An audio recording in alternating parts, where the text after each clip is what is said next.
¿Qué tal, amigos? Nuevamente les saluda su amigo y hermano en Cristo, Antonio García Hernández. En este su canal Estudiando el Verbo. Y como siempre, quiero enviarles un fraternal abrazo a cada uno de ustedes, esperando que la gracia, el amor y la misericordia de Dios estén siempre con cada uno de ustedes. Les saludo desde el estado de Tlaxcala. Y en esta hora queremos, con la ayuda de Dios, presentar otro tema. Recuerden que este canal tiene como propósito, ¿sí? Presentar el Evangelio eterno, ¿verdad? Pero sobre todo, ¿sí? Tiene como propósito conocer más a nuestro amado y Salvador Cristo Jesús. Para ello, antes de iniciar, como siempre, quiero invitarles para que vayamos a la palabra de Dios, ¿verdad? Pero no sin antes tener una palabra de oración, ¿verdad? Así que vamos a orar cerrando nuestros ojos, inclinando nuestro rostro. Bendito sea nuestro Padre que estás en los cielos. Te alabamos y glorificamos, Padre eterno, porque solamente tú lo mereces, y te agradecemos, oh Señor, en esta hora, por todo lo que nos das, sin merecerlo, por todo tu amor, oh Señor, a través de Cristo Jesús. Y Padre eterno, queremos suplicarte que tu Espíritu Santo nos dirija en esta hora. Te pedimos perdón, sabemos que no somos eruditos en este tema. Sin embargo, queremos con tu ayuda, Padre eterno, presentar este tema muy solemne, muy importante para nuestra vida cristiana. Y queremos, oh Padre, que en esta hora nos habilites con poder, ¿sí? Y que podamos nosotros hablar no por nosotros mismos, Señor, a través de tu palabra, Señor. Bendice a cada uno de los que nos están oyendo, de los que nos van a oír, porque en Cristo Jesús te lo suplicamos humildemente. Amén. Amén. Vamos a continuar con la serie de temas, la naturaleza humana de Jesucristo. En esta ocasión, este tema va a servir como una respuesta al doctor Alberto R. Traylor, quien ha presentado en forma escrita y por video la posición que tienen ellos como de la corriente prelazaria, ¿verdad? Y vamos a ver sus argumentos, ¿verdad? Sí, y en esta en esa serie de temas vamos a ver tres presentaciones, sí, sobre la posición post-lazaria, ¿verdad?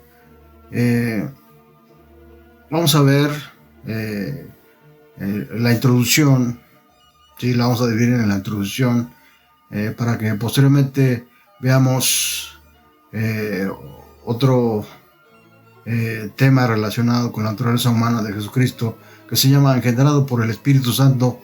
Significa en naturaleza espiritual no caída. Y la tercera parte se va a llamar Cuando semejante significa mucho más que parecido. Así que este tema, en respuesta al doctor Alberto Traylor, de antemano, mis respetos, ¿verdad? Sin duda es un teólogo muy importante dentro de la iglesia. Sin embargo, vamos a considerar todos estos temas, estos dos temas, ¿sí? Incluido la introducción, con el propósito de que podamos tener mucho más claro, ¿sí? Con qué naturaleza humana vino nuestro amado y Salvador Jesucristo. ¿Verdad? Así que vamos pues a la introducción de este tema. Para empezar, reconozco que al inicio del estudio de los postulados prelazarios, fui convencido de que la naturaleza humana de Jesucristo era como la de Adán antes de su caída. Caída sí, pero solo en lo físico, no en lo espiritual, según la corriente prelazaria. Sin embargo, el Espíritu Santo me motivó para seguir estudiando este tema, que sin duda es para mí y para todos los que amen y sean fieles a mi Señor Jesucristo, muy importante. Conocer al Señor lo es todo, ¿verdad? Por eso es importante saber más acerca de su naturaleza humana, ¿verdad? Esto nos va a acercar mucho más a conocer su carácter, su humildad, su bondad, su amor, su gracia y misericordia.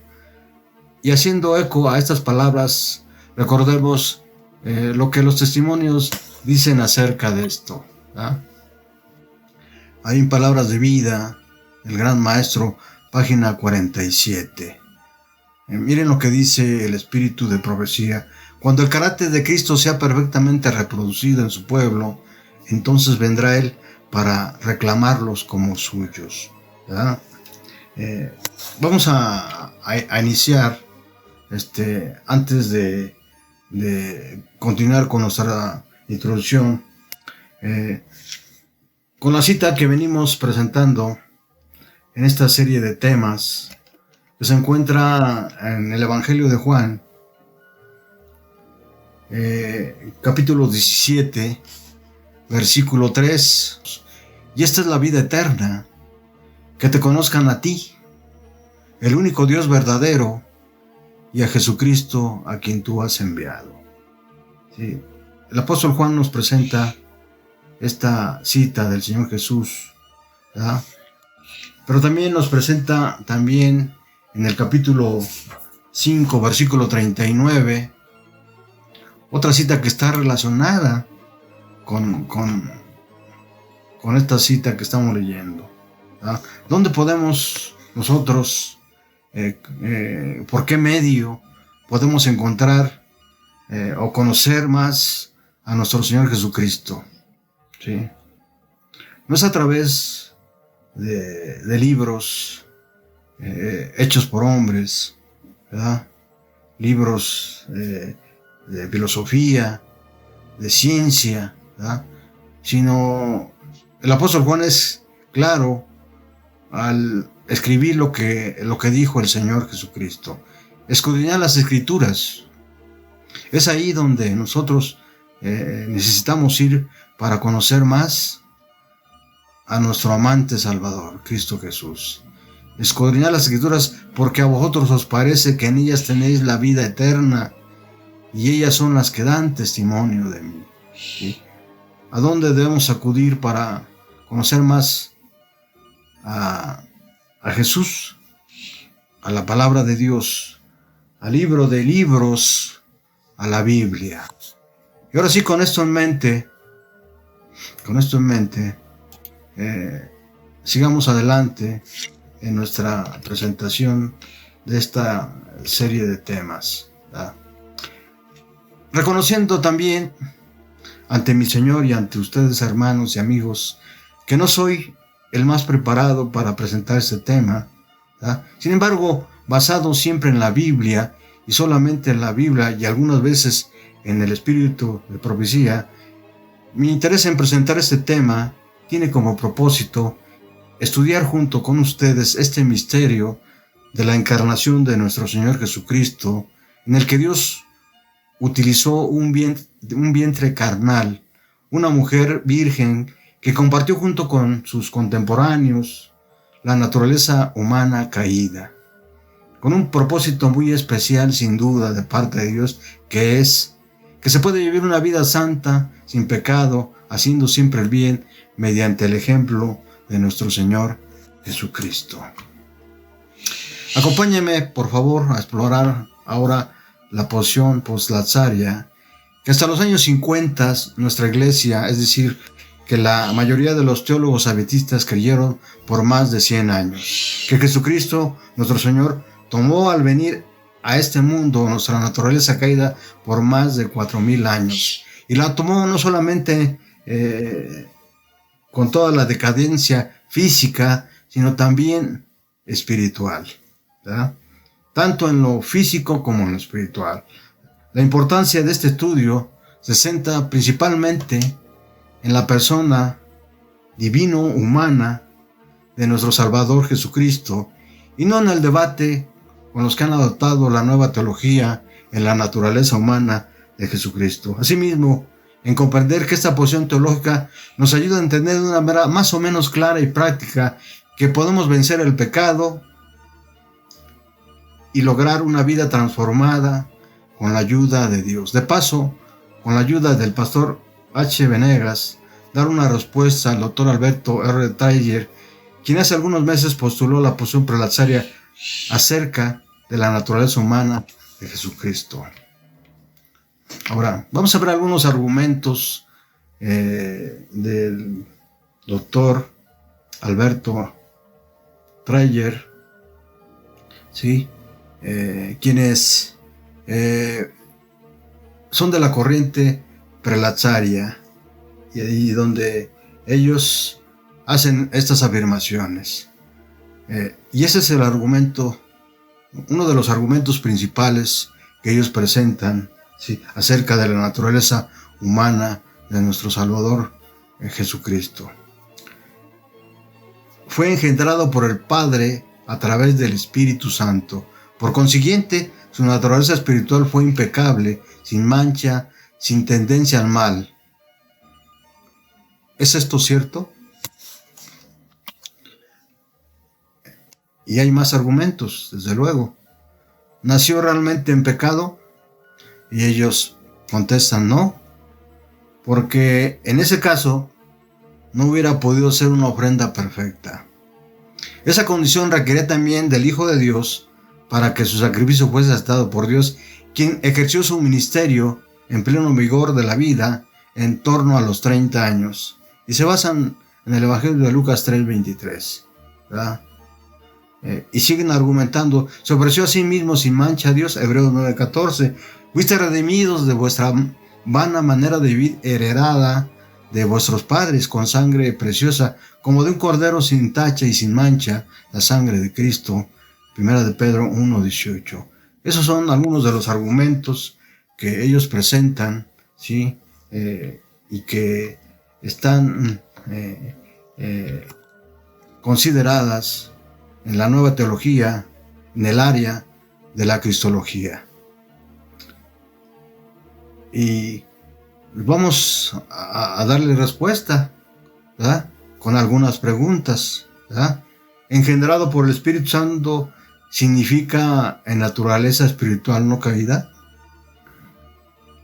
¿Sin pecado significa que no poseer naturaleza espiritual caída? Ese argumento puede sostenerse con la Biblia y con los testimonios. El hecho de que el engendramiento de Cristo en María, Jesús, fue obra del Espíritu Santo, le da a Jesús una naturaleza espiritual distinta a un nacido de nuevo. ¿Puede el Espíritu Santo dar vida? ¿Puede el Espíritu Santo engendrar vida o dar vida donde ya hay naturaleza humana caída, o solo puede dar vida donde no haya naturaleza humana caída? La naturaleza humana caída impide o es obstáculo para crear o engendrar una nueva vida en esa naturaleza humana caída. Por otro lado, la naturaleza nueva que se implanta en el hombre caído y lo convierte en ese momento en un nacido de nuevo, ¿sí?, de acuerdo a lo que dice Juan, el capítulo 3, ¿verdad? Cuando éste acepta el plan de salvación, ¿qué tipo de naturaleza es? ¿Existe alguna tacha o defecto en esa nueva naturaleza que la Biblia llama naturaleza divina en 2 de Pedro 1:4. Es decir, el hecho de que la naturaleza en la que se implanta, la naturaleza divina, es una naturaleza caída.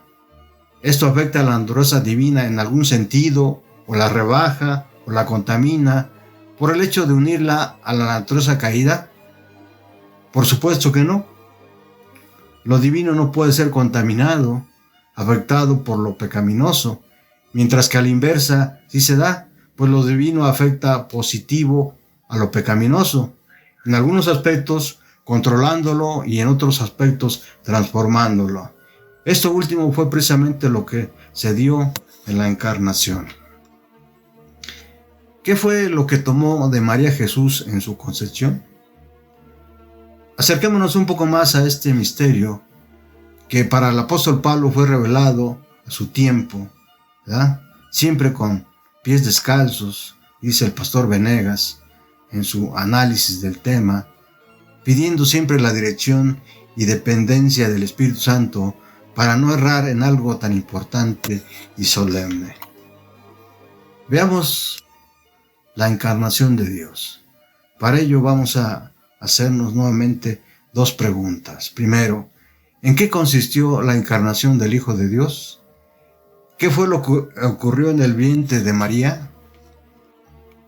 Intentemos ver si logramos, por lo menos con nuestra limitada capacidad que nos permite como humanos caídos, conscientes de que nunca podremos siquiera acercarnos al fondo de este sublime tópico, intentemos captar por lo menos parte de lo que ha sido revelado al respecto para que en alguna medida podamos comprender y disfrutar el maravilloso plan de salvación centrado en la encarnación, vida, muerte, resurrección, ascensión y retorno de nuestro Señor Jesucristo.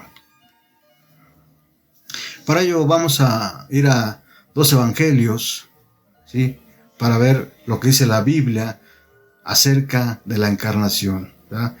El Evangelio de Mateo, capítulo 1, versículos 18 a 21, y el Evangelio de Lucas, capítulo 1, versículos 1, 30, 31 y 34 y 35. Vayamos a la palabra de Dios. Tomen sus Biblias y veamos qué dice la palabra de Dios, cómo está escrito. El nacimiento de Jesucristo, dice el Evangelio de Mateo, en el capítulo 1, fue así: estando desposada María su madre con José, ¿verdad?, antes que se juntasen, se halló que había concebido al Espíritu Santo. Detengámonos un momento para analizar un poquito el versículo 18, ¿verdad?, para conocer un poco de lo que dice este evangelio acerca de María, la madre de Jesús, ¿verdad? Ella estaba comprometida con José, ¿verdad? Era, de acuerdo a este evangelio, ¿verdad?, una mujer normal, ¿verdad?, una mujer como cualquier otra mujer que está puesta su fe en un Salvador, ¿verdad? Esto lo podemos comprobar en el encuentro que tiene con la madre de Juan el Bautista, ¿verdad?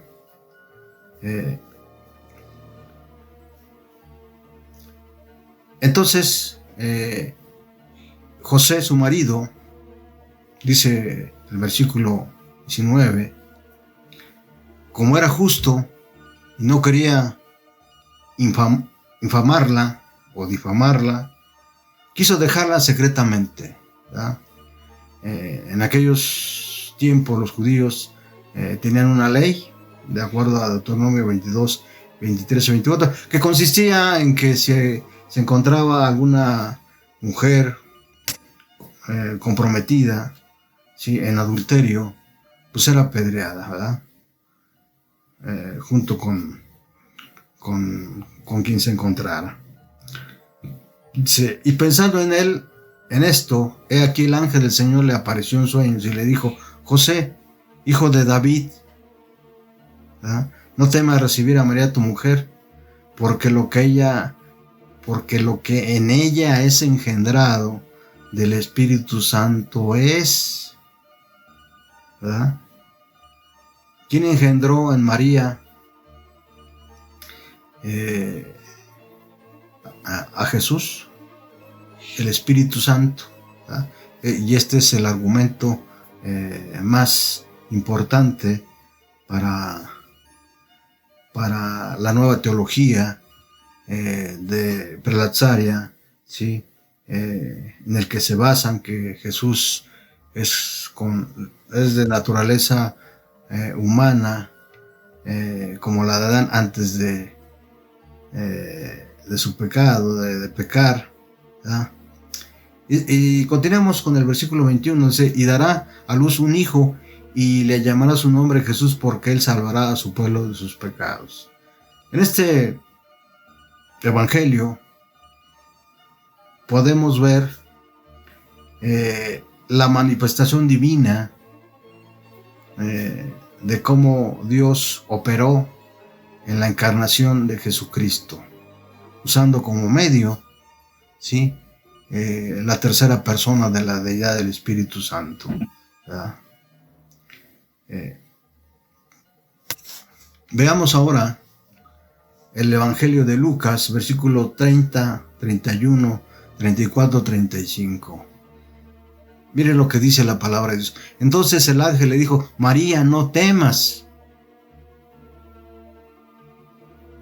Sin duda, muchos tenían la esperanza puesta en los cielos acerca de la venida del Mesías, ¿verdad? Y sin duda también tenían en mente que de una virgen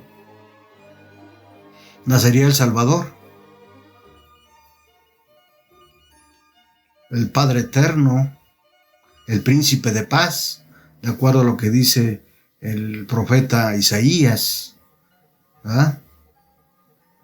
Sin embargo, ninguna o nadie sabía quién habría de ser esa virgen, ¿verdad?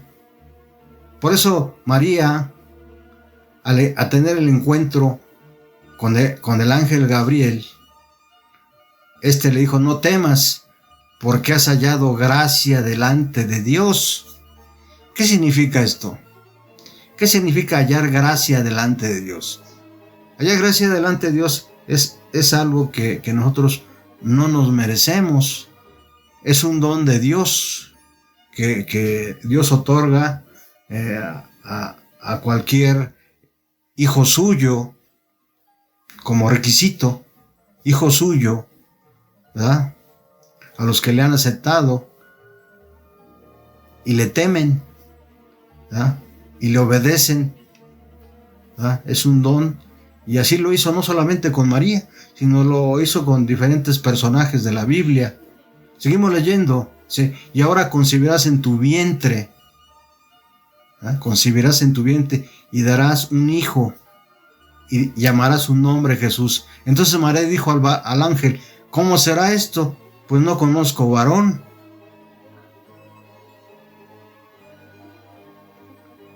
No conozco varón. En esta cita del Evangelio de Lucas, capítulo 1, podemos darnos cuenta que en esta cita se puede totalmente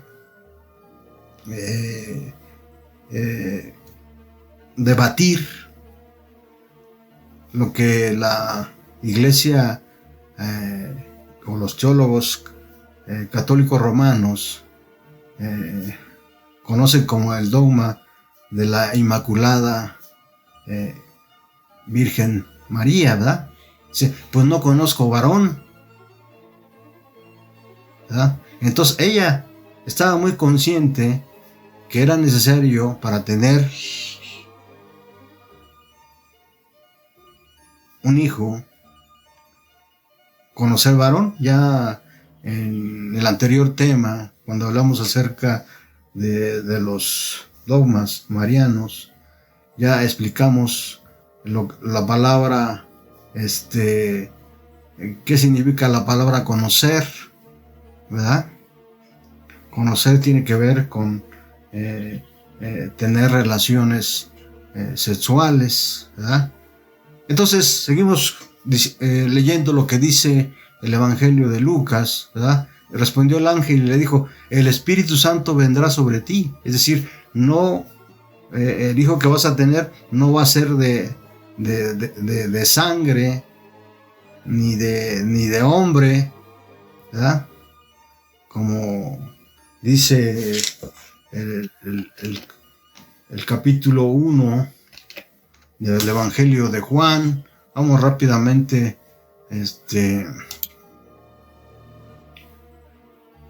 al Evangelio de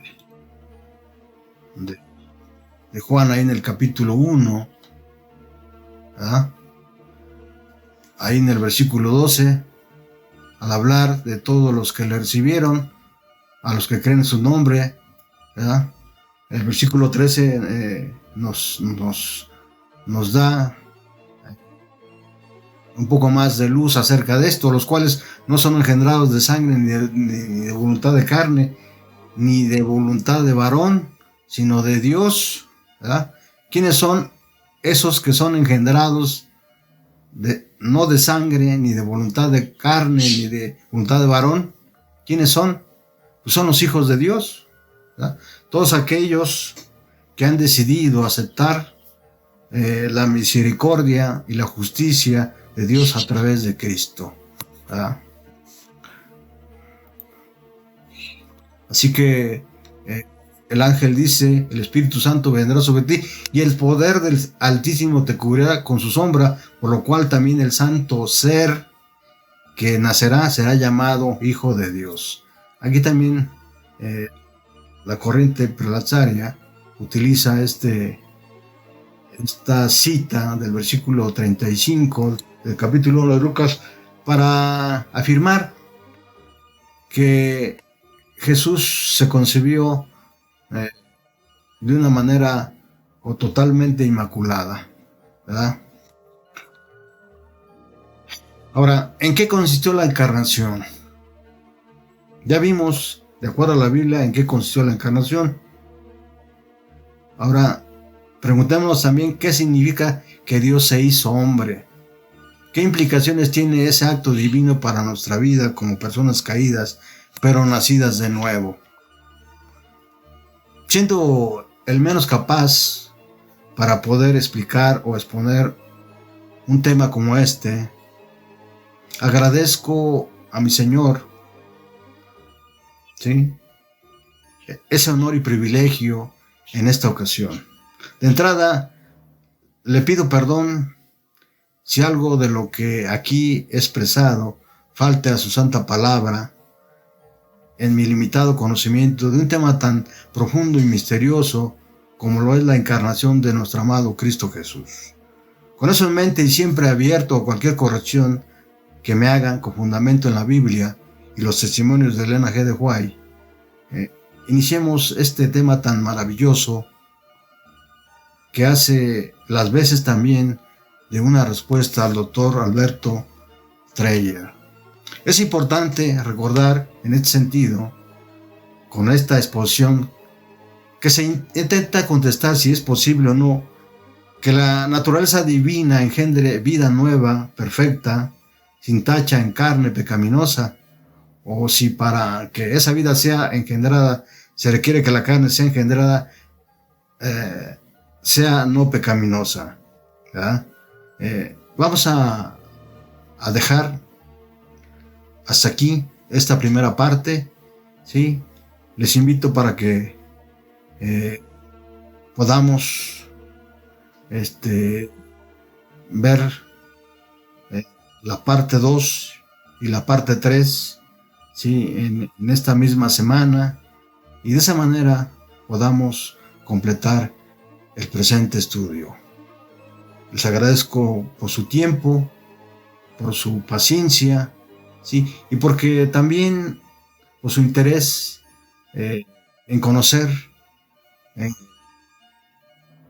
más la vida, la naturaleza humana y divina de nuestro Señor Jesucristo, ¿verdad? Su carácter, ¿verdad? Y el amor tan grande y maravilloso que tiene para nosotros.